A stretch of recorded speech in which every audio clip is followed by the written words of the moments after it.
Good morning students. हमने अपने पिछले लेक्चर में फ्यूज़ के बारे में पढ़ा कि उसकी क्या क्या प्रॉपर्टी होनी चाहिए और उसमें कौन कौन से टर्म्स काम में आती है। अब अपन पढ़ेंगे कि फ्यूज़ वायर बेस्ट क्वालिटी का कौन सा होगा, उसकी क्या क्या विशेषताएं होंगी। फ्यूज़ तार में निम्न गुणों का होना नितांत आवश्यक है। पहला है निर्धारण में विश्वसनीयता, अर्थात फ्यूज का निर्धारण क्षमता लिखी रहती है, इसे इसी क्षमता पर निश्चित रूप से कार्य करना चाहिए। दूसरा है शीघ्र प्रचलन, क्विक ऑपरेशन, अर्थात इसका पिघलकर गिरना अति शीघ्र होना चाहिए। तीसरा है अक्षयकरण, नॉन डिटोरिएशन, अर्थात इसका ऑक्सीडाइजेशन नहीं होना चाहिए। चौथा है स्टेबिलिटी, अर्थात लघु समय के लिए लघु पतन स्थिति का मुकाबला करने की उपयुक्त क्षमता इसमें होनी चाहिए। पांचवा है सुरक्षा प्रदान करना, अर्थात इसे असामान्य स्थिति में प्रचालित होकर रक्षित प्रणाली को नष्ट होने से बचा लेना चाहिए। ये 5 क्वालिटी जिस फ्यूज वायर में होगी वो फ्यूज वायर बेस्ट कहलाएगा और अपने सिस्टम को किसी भी फॉल्ट कंडीशन में बचा के रखेगा। फ्यूज वायर के लिए अपन कौन कौन सा मटेरियल यूज़ करते हैं, क्या क्या उसकी विशेषता होनी चाहिए, उसके बारे में आइए पढ़ते हैं। Selection of fuse material. Fuse तार इस प्रकार के पदार्थ का होना चाहिए कि निर्धारित धारा को सुरक्षापूर्वक वहन कर सके, परंतु धारा के निर्धारित मान से बढ़ने पर वह गर्म होकर पिघल जावे और विद्युत परिपथ को तोड़ दे, कट ऑफ कर दे। फ्यूज तार के इस गुण के लिए फ्यूज पदार्थ की चालकता उच्च और ताम्र हानियाँ यानी कॉपर लॉस निम्न होने चाहिए। व्यवहारिक रूप में यह देखा गया है कि टिन, सीसा, जस्ता निम्न गलांक बिंदु वाले पदार्थ कम क्षमता के फ्यूज के लिए अधिक उपयुक्त होते हैं, परंतु इनकी चालकता कम होती है, जिससे उच्च धारा विच्छेदन के लिए इनका व्यास एवं भार बढ़ जाता है, जो कि गलन के समय अधिक पिघले हुए पदार्थ के कारण कई समस्या उत्पन्न करता है। इसके अलावा उच्च गलन बिंदु एवं उच्च चालकता वाले पदार्थ जैसे तांबा, लोहा, एल्यूमिनियम आदि भी फ्यूज पदार्थ के रूप में उच्च धारा विच्छेदन के लिए प्रयोग किए जाते हैं, परंतु इनमें ऑक्सीकरण की समस्या अधिक है। ऑक्सीकरण के कारण फ्यूज तत्व पर एक बाहरी परत बनने पर वह पिघले हुए धातु प्रोट को आधार प्रदान कर सकती है।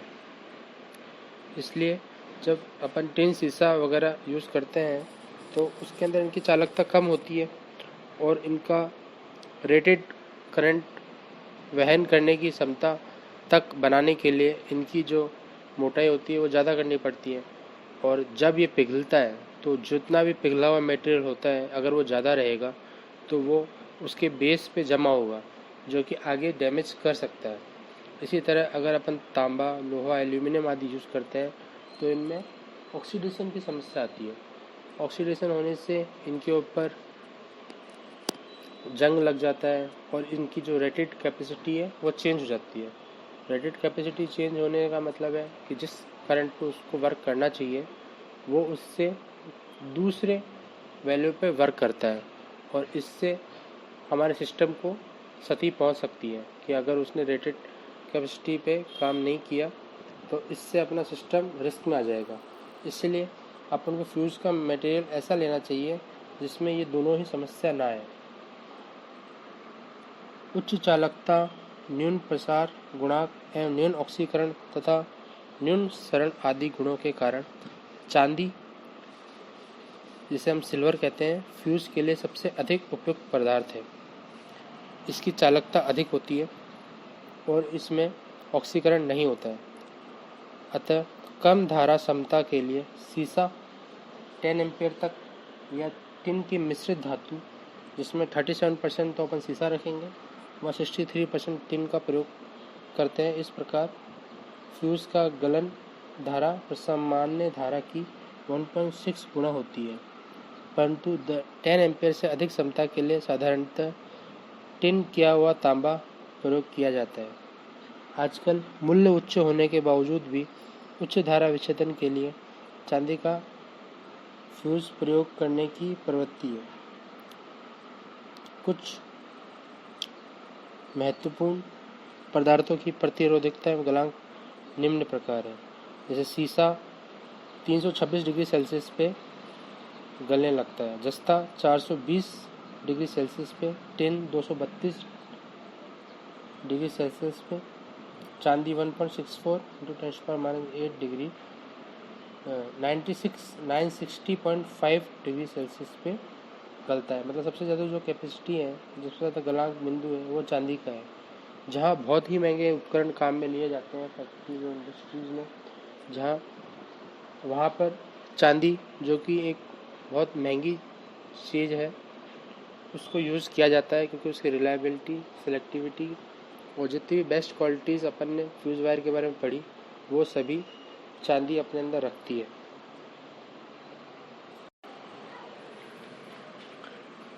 अब फ्यूज़ मार्केट में बहुत टाइप के आते हैं, डिफरेंट टाइप के आते हैं। समय के साथ फ्यूज़ में बदलाव भी हुआ है। पहले अलग टाइप के आते थे, अब मॉडर्न टाइम में अब अलग टाइप के फ्यूज़ आते हैं। तो क्लासिफिकेशन ऑफ फ्यूज़ अपन पढ़ते हैं, फ्यूज़ का वर्गीकरण। फ्यूज़ दो टाइप के होते हैं, रिवायरेबल टाइप फ्यूज़ेस और cartridge type fuse. Rewireable type fuse भी दो प्रकार के होते हैं, राउंड टाइप फ्यूज़ और किटकैट टाइप फ्यूज़। और कार्ट्रिज टाइप फ्यूज़, कारतूस प्रारूपी फ्यूज़ भी दो टाइप के होते हैं, डी टाइप कार्ट्रिज फ्यूज़ और लिंक टाइप कार्ट्रिज फ्यूज़। इसमें आगे लिंक टाइप कार्ट्रिज फ्यूज़ भी दो प्रकार के होते हैं, नाइफ ब्लेड टाइप फ्यूज़ और बोल्ट टाइप फ्यूज़। इसमें पहला है रिवायरेबल टाइप फ्यूज़, पुनर्तरीय प्रकार के फ्यूज़। मतलब वह फ्यूज़ जिसमें धातु तार का फ्यूज़ अवयव लगाया जाता है, जिसे पिघल कर गिर जाने अथवा क्षय हो जाने पर स्थानांतरित किया जा सकता है। उनको अपन रिप्लेस कर सकते हैं। एक बार फ्यूज़ पिघल के उसने अपना काम कर दिया, उसके बाद अपन उसको रिप्लेस कर सकते हैं। वो रिवायरेबल टाइप फ्यूज़ कहलाते हैं। इनमें फ्यूज़ अवयव प्राय टिन लिपिड ताम्र तार का होता है, जिसे फ्यूज़ वाहक फ्यूज़ कैरियर में दो संपर्क सिरों स्क्रू के बीच कस दिया जाता है, जिसके पश्चात फ्यूज़ कैरियर को स्विच बोर्ड पर स्थापित फ्यूज़ आधार फ्यूज़ बेस में लगा दिया जाता है। फ्यूज़ बेस में भी स्थिर संपर्क सिरे होते हैं, जिनका संबंध पृथक पृथक क्रमश विद्युत प्रदाय तथा विद्युत परिपथ के सिरों से होता है। इस प्रकार फ्यूज़ कैरियर तथा फ्यूज़ बेस के संपर्क सिरे आपस में संयोजित होकर फ्यूज़ तार की सहायता से प्रदाय सिरे को परिपथ सिरे से संयोजित करते हैं और श्रेणी क्रम में फ्यूज़ वायर को सप्लाई में लाइव वायर के लेके आते हैं। परिणाम स्वरूप स्विच ऑन करते ही परिपथ ऊर्जित हो जाता है और सप्लाई अपन को मिलने लगती है। रिवायरेबल टाइप फ्यूज़, जैसा कि अपन ने पढ़ा, दो टाइप के होते हैं। पहला है किटकैट टाइप फ्यूज़, दूसरा है राउंड टाइप फ्यूज़। इसमें अपन पहला पढ़ेंगे किटकैट टाइप फ्यूज़। जैसा कि आप डायग्राम में देख रहे हैं, किटकैट प्रारूपी फ्यूज़ का फ्यूज़ धारक प्राय विद्युत रोधी पदार्थ पोर्सिलेन का बना होता है और यह दो अंगों में विभाजित होता है। प्रथम अंग फ्यूज़ धारक फ्यूज़ बेस कहलाता है, जिसे यहाँ किट शब्द से संबोधित किया गया है, जो मीटर बोर्ड पर स्विच बोर्ड पर स्थिर रहता है, फिक्स रहता है। इसमें फ्यूज़ कैरियर को पकड़ने के लिए धातु पत्तियों के दो पृथक पृथक स्थिर संपर्क सिरे होते हैं, जो पृथक पृथक क्रमश प्रदाय सिरा तथा वायरिंग परिपथ सिरा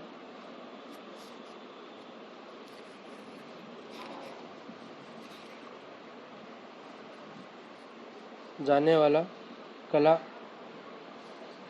किया गया है। इसमें धातु पंक्तियों में दो संपर्क सिरों के बीच एक फ्यूज़ तार स्क्रू द्वारा कसा रहता है, जो दोष अवस्था में उच्च धारा से पिघलकर विद्युत परिपथ को भंग करने का कार्य करता है। फ्यूज़ तार की समय समय पर आवश्यकता अनुसार बार बार स्थानांतरण करना पड़ता है, इसलिए इसे किटकैट प्रारूपी रिवायरेबल फ्यूज़ कहते हैं। फ्यूज़ कैरियर को फ्यूज़ बेस में फंसा दिया जाता है जिससे विद्युत परिपथ का सिरा फ्यूज तार द्वारा विद्युत प्रदाय सिरा से अप्रत्यक्ष संयोजित हो जाता है और स्विच ऑन करते ही संपूर्ण विद्युत परिपथ ऊर्जित हो जाता है। किटकैट प्रारूपी फ्यूज 650 वोल्ट पर 100 एम्पीयर तक की धारा क्षमता के लिए प्रयोग में किए जा सकते हैं। इनकी जो कैपेसिटी होती है वो 100 एम्पीयर तक हो सकती है। इनके अंदर जो पत्तियाँ लगी होती है उसमें अपन डिफरेंट साइज़ के फ्यूज़ वायर लगा के उसकी रेटेड कैपेसिटी है वो सेलेक्ट कर सकते हैं और ये यूज़ करना बहुत इजी होता है। रिवायरेबल फ्यूज़ के अंतर्गत गोलाकार फ्यूज़ की अपेक्षा किटकैट फ्यूज़ का प्रयोग वर्तमान समय में घरेलू तथा शक्ति वायरिंग में अधिक होता है। इसका मुख्य कारण किटकैट प्रारूपी फ्यूज़ की अच्छाइयाँ हैं। किटकैट फ्यूज़ के जो एडवांटेज है वो ये हैं। पहला, फ्यूज़ तार बांधने के पश्चात फ्यूज़ कैरियर को सरलता एवं शीघ्रता से फ्यूज़ बेस में फंसाया जा सकता है। बस अपन को उसको प्लग करके बाहर निकालना है और प्लग करके ही उसको जस्ट लगाना है। दूसरा, फ्यूज़ तार पिघलने के पश्चात फ्यूज़ कैरियर को फ्यूज़ बेस से निकालने में किसी प्रकार का खतरा नहीं है, क्योंकि दोनों ही विद्युत रोधी पदार्थ द्वारा निर्मित अलग अलग अंग होते हैं। जैसे ही फ्यूज़ वायर पिघल जाता है तो सर्किट ब्रेक हो जाता है और उन दोनों के बीच में कोई करंट नहीं बहता, इसलिए उसको निकालना बहुत इजी होता है। इसमें कोई भी करंट लगने की कोई संभावना नहीं होती है। इसमें फ्यूज़ तार का स्थानांतरण करते समय अधिक सावधानी की आवश्यकता नहीं होती है।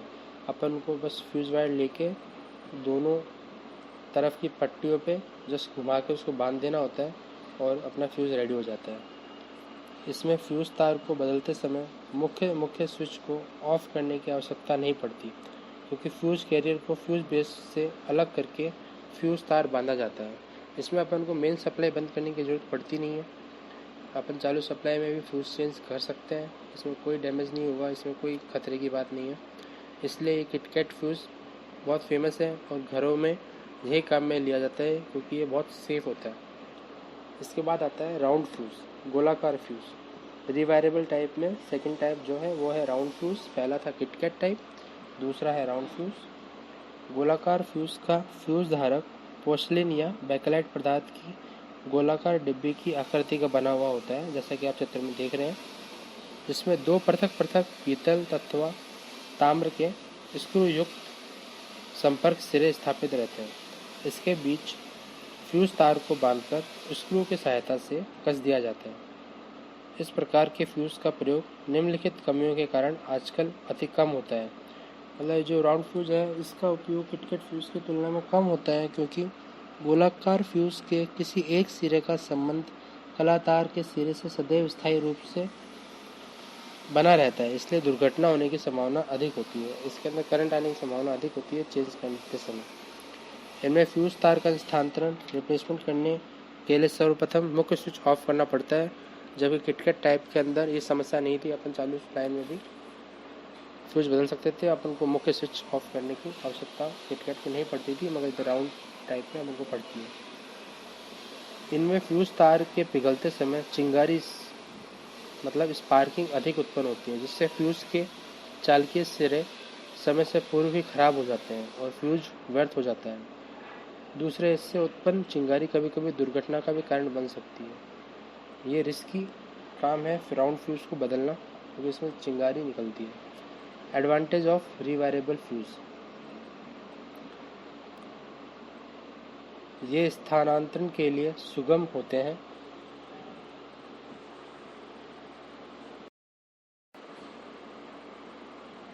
इनको रिप्लेस करना बहुत इजी होता है, इजी टू रिप्लेस होते हैं ये।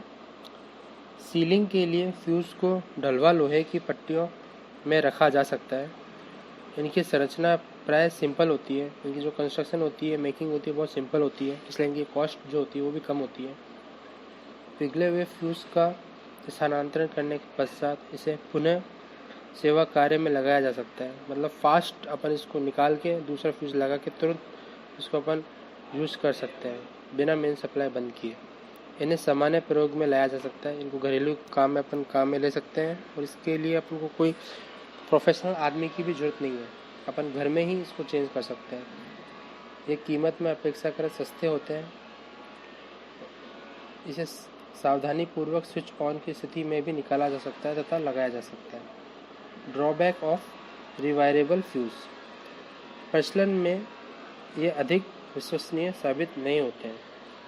फ्यूज़ वायर वक्त के साथ इसकी रेटिंग बदल जाती है और ये विश्वसनीय नहीं होते हैं। अगर अपन इसके अंदर अच्छा मटेरियल यूज़ कर रहे हैं फ्यूज़ वायर के लिए, तभी ये अपन को सेटिस्फैक्ट्री रिजल्ट देते हैं। इन फ्यूज़ों का ऑक्सीकरण होता रहता है, इसलिए ये फ्यूज़ कमज़ोर होते हैं, क्योंकि इसमें जो पट्टियाँ लगी हुई होती हैं वो लोहे की होती हैं। इनका निर्धारण बदल जाता है, इनकी रेटिंग चेंज होती है। तो जिस करंट पे अपन चाहते हैं कि ये वर्क करे और फ्यूज़ पिघले और सर्किट कट ऑफ हो, वो रेटिंग इसकी बदल जाती है और जो चांसेस होते हैं डैमेज के वो बढ़ जाते हैं। इनकी रक्षण क्षमता, प्रोटेक्शन कैपेसिटी कम होती है। फ्यूज अवयव का परिशुद्ध समताकरण असंभव है। मतलब अपन एक्यूरेटली नहीं बता सकते कि इस पॉइंट पे ये ब्रेक होगा और अपना सिस्टम बचा रहेगा। इसकी रेंज होती है।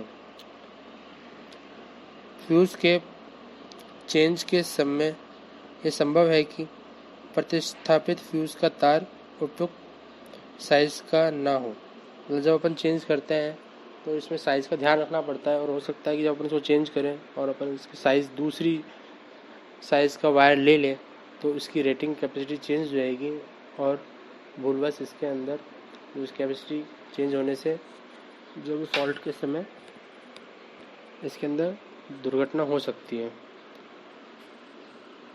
ये इसके डिसएडवांटेज थे।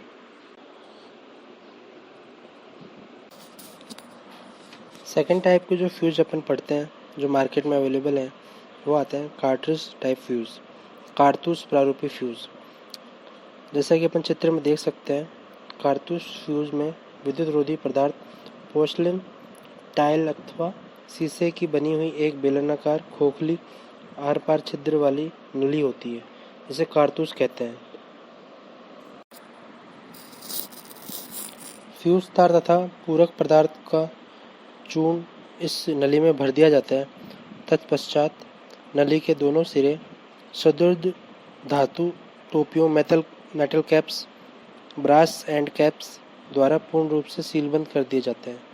इसमें प्रयुक्त पूरक पदार्थ फिलर मटेरियल बालू, कैल्शियम कार्बोनेट, क्वार्ट्ज आदि का होता है। इस फ्यूज़ की आकृति एक कारतूस जैसी होती है, इसलिए इसे कारतूस प्रारूपी फ्यूज़ कहते हैं। दूसरा, इसका निर्माण भी कारतूस की तरह ही भरकर किया जाता है। इन फ्यूज़ों की बाह्य सतह पर सूचक वृत्त इंडेक्स सर्किल होता है, जो सामान्य अवस्था में जब फ्यूज़ स्वस्थ होता है तब स्वच्छ एवं पारदर्शी प्रतीत होता है, परंतु असामान्य अवस्था में जब फ्यूज़ अवयव पिघलकर क्षय या गिर जाता है तब यही सूचक वृत्त गंदा अथवा काला धब्बा सा प्रतीत होने लगता है और आपको पता चल जाता है कि फ्यूज़ पिघल गया है। अति भार अथवा लघु परिपथ स्थिति में जब धारा का मान अधिक बढ़ जाता है तब फ्यूज़ से उत्पादित ताप के कारण फ्यूज़ अवयव पिघलकर वाष्पित हो जाता है, इवोपरेट हो जाता है और कारतूस नली में उत्पादित वाष्प तथा चिंगारी को क्रमश ठंडा तथा दबाने का कार्य पूरक पदार्थ जो कि अपन ने फिलर मटेरियल बालू, कैल्शियम कार्बोनेट, क्वार्ट्ज का लिया था, उनके द्वारा होता है। इस प्रकार फ्यूज अवयव दोष अवस्था में भंग होकर धारा प्रवाह को शून्य कर देता है और जो भी पावर सिस्टम उससे जुड़ा हुआ है वो किसी भी प्रकार के फॉल्ट से बच जाता है। इसमें HRC फ्यूज़ यूज़ किए जाते हैं कार्ट्रिज फ्यूज़ के अंदर। High rupturing capacity cartridge fuse, उच्च विदारण क्षमता फ्यूज़ अथवा HRC फ्यूज़। चित्र में प्रदर्शित HRC फ्यूज़ के आंतरिक अंगों से स्पष्ट है कि HRC फ्यूज़ कारतूसी फ्यूज़ का ही एक विकसित रूप है और इनकी विदारक क्षमता 66 kV पर 500 MVA तक होती है, इसलिए इनमें कारतूसी प्रारूप उच्च विदारक क्षमता वाले फ्यूज़ कहते हैं। इनकी सर्वोत्तम विशेषता यह है कि ये लघु परिपथित दोष के अंतर्गत एक निश्चित समय तक उच्चतम धारा प्रवाह की क्षमता रखते हैं। यदि इस निश्चित समय के अंतर्गत लघु परिपथित दोष स्वतः ठीक हो जाए तो फ्यूज़ पिघलकर नष्ट नहीं होता है, परंतु यदि दोष ठीक नहीं होता तो फ्यूज पिघलकर नष्ट हो जाता है। इस प्रकार परिपथ में धारा का मान शून्य हो जाता है। यह फ्यूज विद्युत रोधी पदार्थ, कांच अथवा किसी अन्य ताप रोधन रासायनिक यौगिक पदार्थ की बेलनाकार खोखली नली से बने होते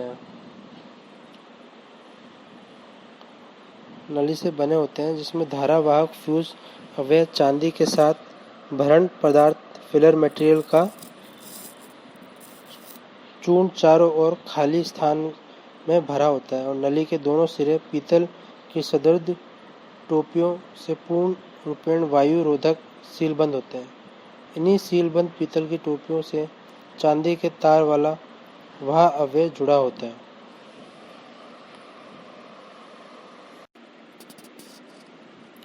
विद्युत परिपथ में जब लघु परिपथ दोष उत्पन्न होता है तो धारा का मान बढ़ने लगता है और फ्यूज के अंदर उत्पादित ऊष्मा, जिसे हम I²RT के कारण धारावाहक अवयव चांदी का तार अपने गलनांक बिंदु पर पिघलकर वाष्पित होने लगता है।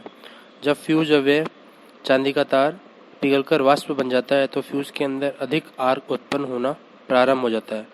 इसी बीच वाष्पित चांदी तथा भरण चूर्ण की रासायनिक प्रक्रिया फ्यूज के अंदर उच्च प्रतिरोध स्थापित कर देती है, जो विद्युत रोधी का कार्य करता है और दोष धारा को कम कर देता है। उच्च धारा से उत्पन्न उच्च ताप के कारण फ्यूज के अंदर दबाव अचानक अधिक बढ़ जाता है, जो उत्पादित आर्क को दबा देता है। इसी प्रकार परिपथ भंग हो जाता है और विद्युत परिपथ में धारा का प्रवाह रुक जाता है, अर्थात धारा का मान शून्य हो जाता है। HRC फ्यूज की सबसे खास बात यह है कि ये करीब 10 सेकंड तक जो भी हाई करंट फ्लो होता है उसको फ्लो होने देता है, और अगर वो हाई करंट परसिस्ट करता है, मतलब वो हाई करंट वैल्यू कम नहीं होती है, फॉल्ट रेक्टिफाई नहीं होता है, तो वो उसके बाद ही सर्किट को कट ऑफ करता है। इसका यह फ़ायदा है कि जब कोई मोटर होती है वो स्टार्टिंग के समय, जितनी भी मोटर्स होती है स्टार्टिंग के समय स्टार्टिंग करंट बहुत ज़्यादा लेती है, तो एक फॉल्ट जैसी स्थिति बन जाती है, जिसे अपन फॉल्स फॉल्ट बोलते हैं, मतलब नकली फॉल्ट बोलते हैं। उस समय मोटर की रिक्वायरमेंट होती है कि वो ज़्यादा स्टार्टिंग करंट ले।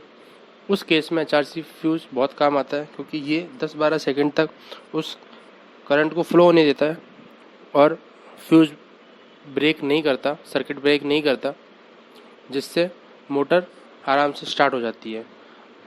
अगर सच में कोई शॉर्ट सर्किट फॉल्ट होता है और ये करंट जो हाई करंट है वो 10-12 सेकंड तक बाद कम नहीं होती है, तो ही ये पिघलकर टूटता है और सर्किट ब्रेक करता है। इसका HRC फ्यूज़ का सबसे बड़ा फ़ायदा ये है। अपन HRC फ्यूज़ के बाकी एडवांटेज की बात करें तो ये एक विश्वसनीय रक्षण युक्ति है। इसके साथ उच्च वोल्टेज पर समान क्षमता की अन्य रक्षण युक्तियों की अपेक्षा HRC फ्यूज़ एक सस्ती रक्षण युक्ति है। ये फ्यूज़ 2 से 800 एम्पेयर तक की धारा के लिए निर्धारित होते हैं। इनकी अनुरक्षण कीमत लगभग नगण्य होती है। HRC फ्यूज़ की समयोपरांत ऑक्सीडाइजेशन होकर क्षय होने की संभावना नहीं है। आजकल उच्च धारा 40 किलो एम्पेयर तक के उच्च वितरण क्षमता HRC फ्यूज़ भी उपलब्ध होते हैं। इनकी चयनीकरण अति सुगम तथा यथाचित होती है। ये संपूर्ण रूप से इकोनॉमिकल सिद्ध होते हैं, सस्ते होते हैं। ये लघु परिपथ दोष स्थिति में निम्न धारा प्रवाह के अतिरिक्त उच्च धारा प्रवाह की क्षमता भी रखते हैं। इनके अभिकल्पन उच्च वोल्टेज 66 kV तक पर उच्च क्षमता 500 MVA के लिए की जाती है। HRC फ्यूज़ के इतने फ़ायदे होने के बावजूद इसमें 1-2 ड्रॉबैक्स हैं, जो कि हैं इनमें निकटतम संपर्कों का तापक्रम अधिक बढ़ जाता है। इनका इंटरलॉकिंग संभव नहीं है। इन्हें प्रत्येक ऑपरेशन के पश्चात एक नई फ्यूज यूनिट द्वारा स्थानांतरित करना पड़ता है, रिप्लेस करना पड़ता है। अन्य फ्यूज़ की अपेक्षा इनकी कीमत कुछ अधिक होती है। Application of HRC fuse. विद्युत वितरण प्रणाली का ओवरलोड और शॉर्ट सर्किट की स्थिति में रक्षण हेतु ये HRC फ्यूज़ काम में लिए जाते हैं। विद्युत केबल के रक्षण हेतु उपयोग में लिए जाते हैं। HRC फ्यूज़ का उपयोग बस बार के रक्षण हेतु किया जाता है। मोटर्स के रक्षण हेतु HRC फ्यूज़ का उपयोग किया जाता है। सेमीकंडक्टर डिवाइस के रक्षण हेतु HRC फ्यूज़ का उपयोग किया जाता है। व परिपथ वियोजक के बैकअप रक्षण हेतु HRC फ्यूज़ का उपयोग किया जाता है। ये एप्लीकेशंस हैं HRC फ्यूज़ की और ये एक इम्पॉर्टेंट टॉपिक है।